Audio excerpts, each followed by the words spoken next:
You found a place to belong here in the Circle of Friends. I'm Missy, and today I have some really special guests. First of all, my good friend Troy is here. Hi, Troy. Good morning, Missy. How are you today? I'm so glad you came. You know, we were on a business trip and began talking, and you have a special guest with you today, and I'm so excited. I do. I have a good friend, a longtime friend, Eric. Hello, Missy. Hi. Thanks for having me. Oh, I am so excited to see you. And Eric, our listeners can't see you, but I think they can hear from your voice that you're from somewhere else. Yeah, obviously. yeah. Right? So where are you from? I'm from India. India. Yeah. I love that. And you've been in the States for a while. Yeah, for Okay. like 5 years now. 5 years Yeah. now. And this is such a wonderful story, and it may take us the whole week, listeners, to tell this to you, but we're gonna dig in and we're gonna enjoy it because it's a wonderful God story, truly. It is. And Troy, we're gonna start with you, and just tell the listeners how you met Eric.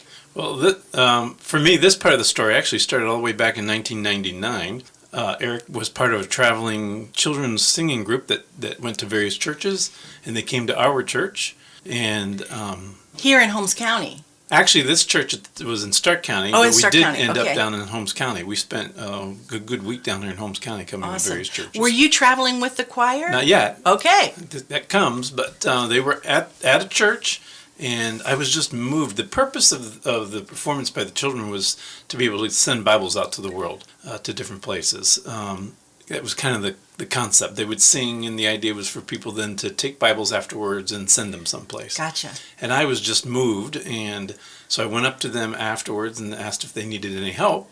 And they said, actually, one of our people are not doing well. They're on the bus, and we need help passing out these Bibles to anybody who wants to take them and send them out to various countries. So I did, and just was moved by that. Just felt God moving in my heart, and it just was one of those God moments where you could just feel Him in your arms, in your heart and everything. Well, the next night they were going to be back at the same church, but when they're at a church, you host it. So you provide meals, you host families for the children and all that. So I had responsibilities that night. But the next day, even though they were at the same church, another church was borrowing the sanctuary because of the size of it, but we were not the host. Gotcha. So I didn't have any of those responsibilities.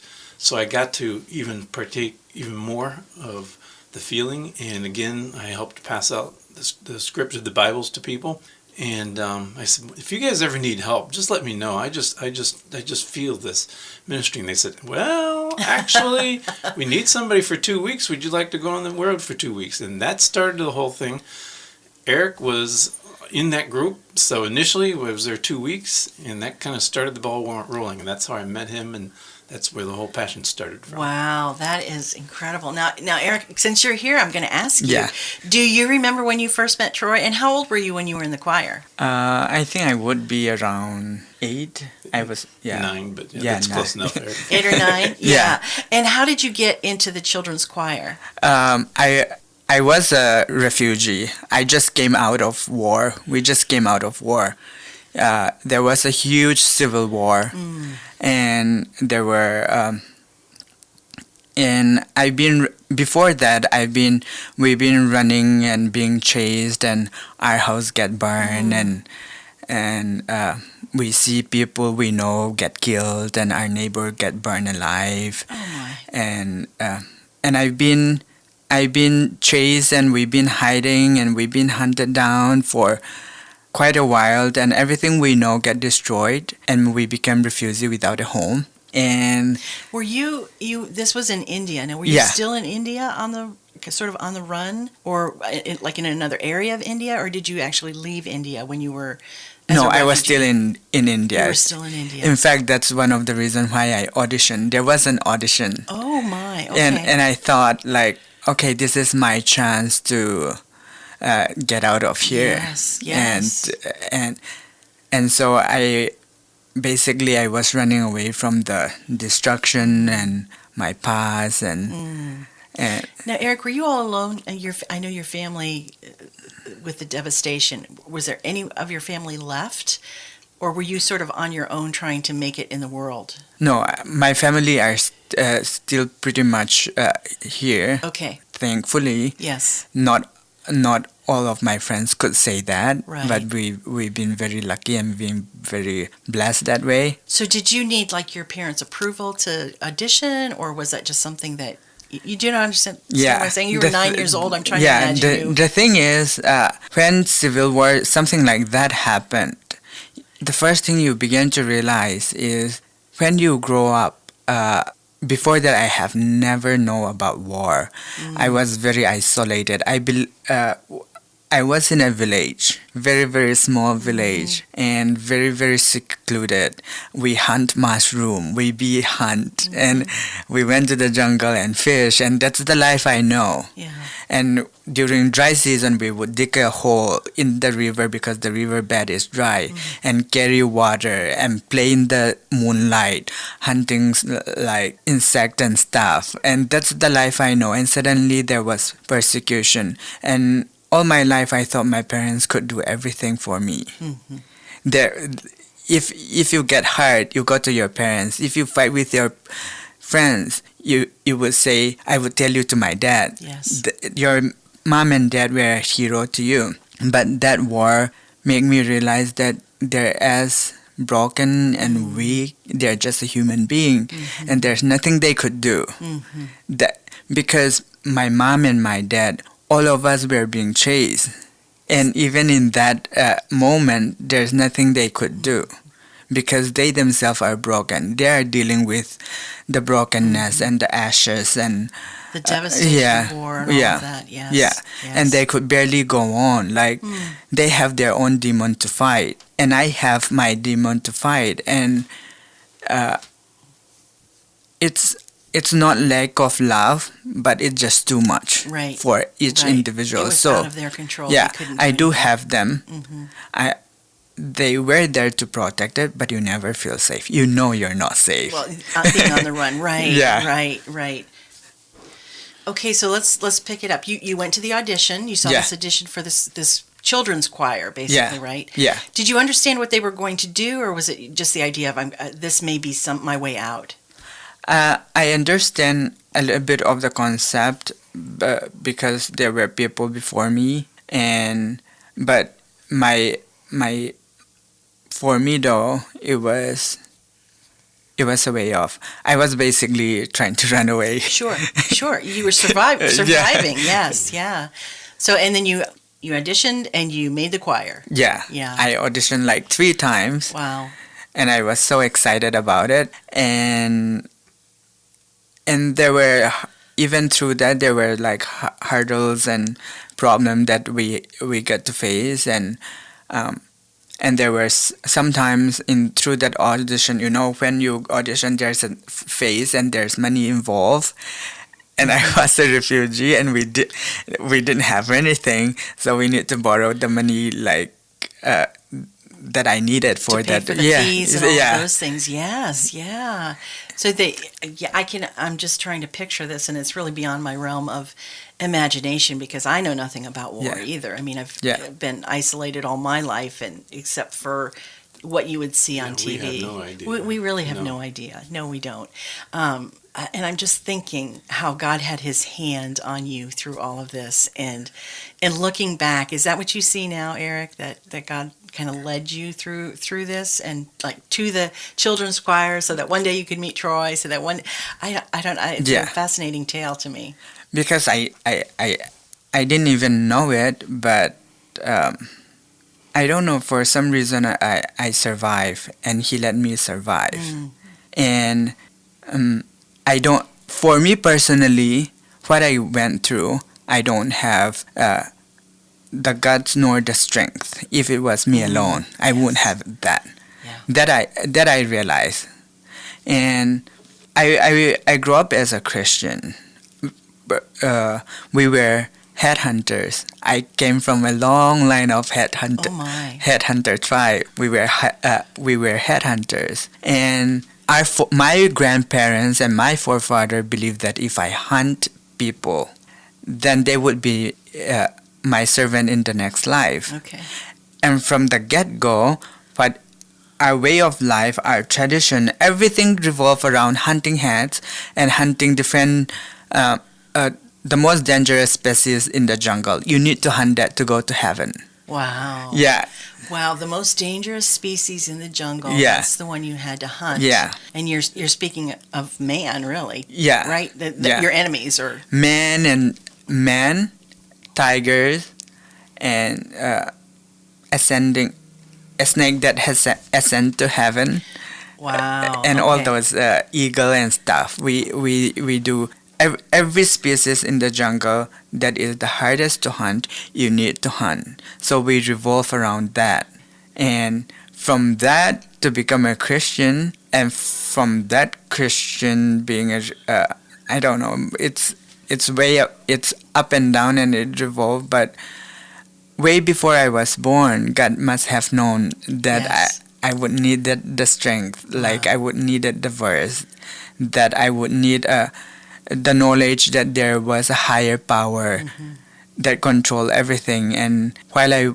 feel so isolated and hungry in the being a refugee, he would have known that I would need it, and therefore he must have. I would like to believe that personally that I would face. There would be a child one day who would face that, and therefore this tribe need me.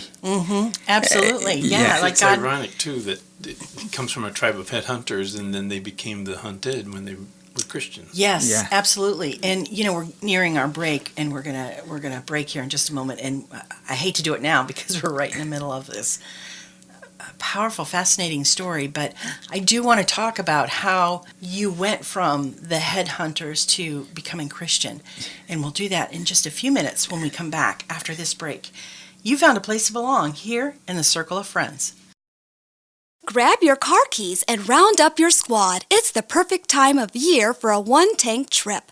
Nestled among the rolling hills of Ohio's Amish country, Village Gift Barn, Country Gatherings, and the Gardens are must-see sister stores that are right next door to each other. We carry one-of-a-kind finds and pride ourselves on delivering good old-fashioned customer care for a wow experience. Customers often call our stores hidden gems. Stop by and find out why. 3 destination stores, 1 convenient location, Village Gift Barn, Country Gatherings, and the Gardens at 4755 State Route 39 in Berlin, Ohio, in the heart of Ohio's Amish country.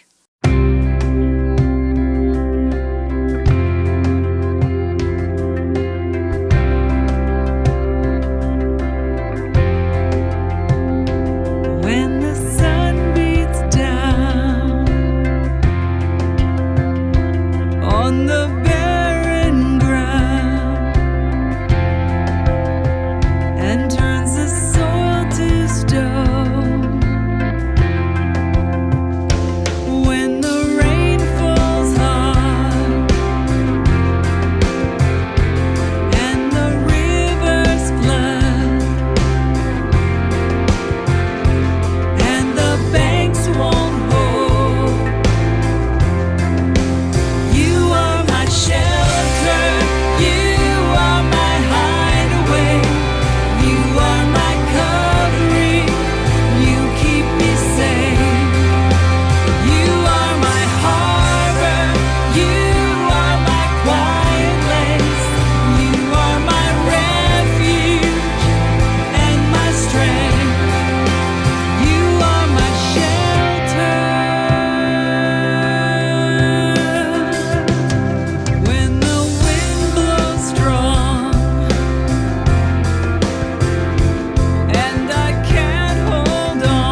We're back here in the Circle of Friends. You're with Missy, and I have a couple of guests here, Troy and Eric.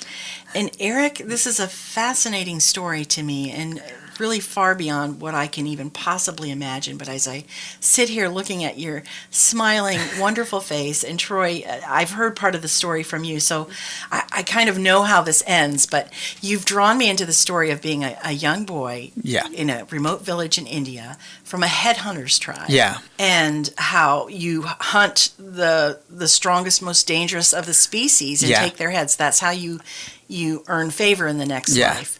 But your family went from that to becoming Christian. Yeah. Can you tell me how that happened? Okay. So not only the strongest and fiercest animal in the jungle, but as many head as you possibly can human heads Okay. that you could hunt, because that's the only way you go to the next life. So basically, you need to earn your place in the next life. So everything we do revolve around hunting. That's why we hunt. My forefathers would hunt mushroom and in the forest because they need to learn the way of the thing. And so we would have our own tribe color. We would have our own tribe tattoo. We would be without clothes, and because it's very important that you have your own color. Because if you wear the wrong color at the wrong place, you're done. So Not unlike gangs in a city in No, America, no. really. Very Yeah. similar. Yeah. Okay, yeah. but that's what we know. We have no knowledge about God, but we look at the creation and we thought that if He created this, there would be a higher being. We know that in our guts, but we don't know. So what we would do is, even when we get sick, we are very ritualistic religion. So when people get sick, the priest would come and he would say, "Go get the pure white chicken feather," and then we would bring it, and then we would cut it, and the sick man would lie down, or woman would lie down, and we would cut the chicken and killed it, and the priest would say, "Let the illness transfer from the sick to the chicken," and that's how we get healed. It's very ritualistic, very in a way superstitious, but it works for us for the longest time because that's the only way we know. And then there was this Welsh missionary who heard about us, about people, the headhunters, and he tried to come. And they say not to go because if you went there, they would hunt you down. Right. And so he doesn't really have the support of the church. Like for Or the example, government. for example, Mother Teresa, if I'm not mistaken, she does have a little bit of support from her church when she came to India. But that Welsh guy, and we are not even part of India originally. When the British came to India, my tribe men thought they would hunt them. And the British were so annoyed and said, "Okay, let's just include this tribe people, hill people in India." And that's how we become an Indian. And that's how you got incorporated into the country of Yeah. India. Wow. And then that Welsh missionary speak in the village. He still came despite being warned about it, and he spoke about God. And the chief of our tribe hear about it, and he converted, and that's how the entire tribe get converted into Christianity. That's where it all started. That's Yeah. where it all started. Wow. And how old were you when that happened? Or was that No, before? it That was way for your before me, family. yeah. Okay, I That gotcha. would be his grandfather. Your grandfather. Yeah. Okay. And that's wonderful. I'm so thankful that you've given us the history of that because I would not have known that. And that backstory is really important. Yeah. Even as we look forward to where you are today. Yeah. And how all of this really It's- fits together, doesn't it? It does. It's. I don't know if I was even beginning to feel that during the children's performance, and just all God works way ahead of us. So you're just not sure how and when things start, but You know, as you were talking, Eric, the verse came to mind where it talks about how creation really tells of who God is, and the fact that you did not know of God, but you wanted to. There was a desire, there was a hunger, and here the Lord sent a missionary Yeah. into the village. right. Yeah.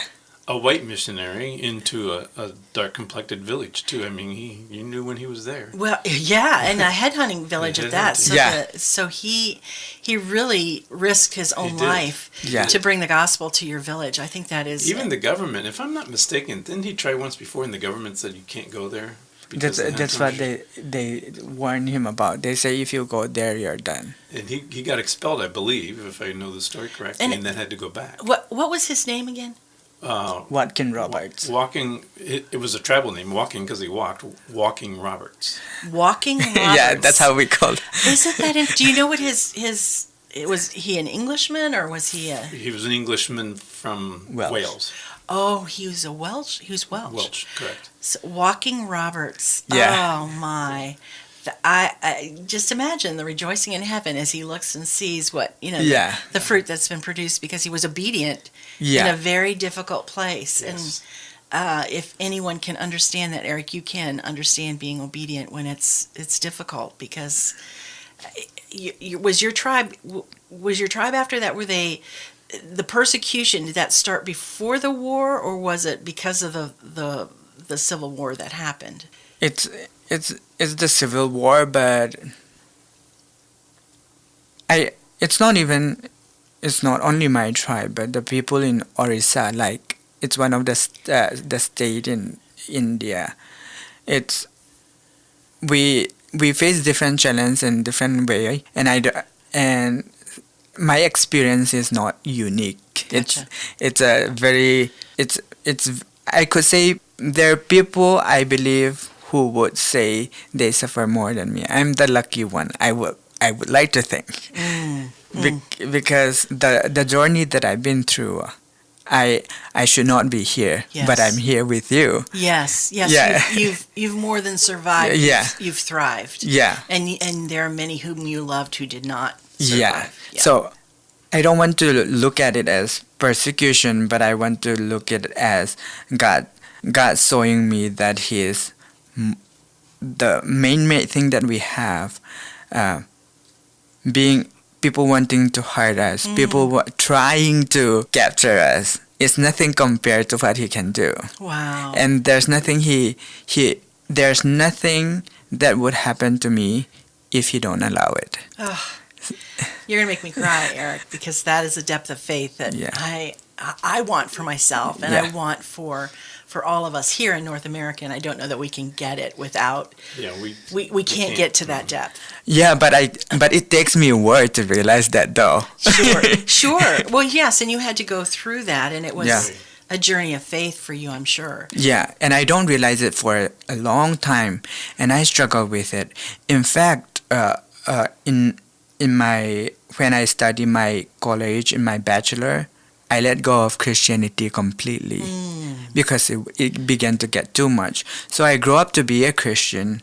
I do the most Christian thing possible. I was that Christian kid who went to Sunday school and who read his Bible, who went to the morning devotion, morning prayer every morning with my mom. And war happened, and I began to see the people I know get killed. People killing each other out of anger, for what cause I don't know. It's meaningless. And we are supposed to be Christian. And when I look at Christianity, all I've been taught throughout my childhood doesn't even make sense anymore.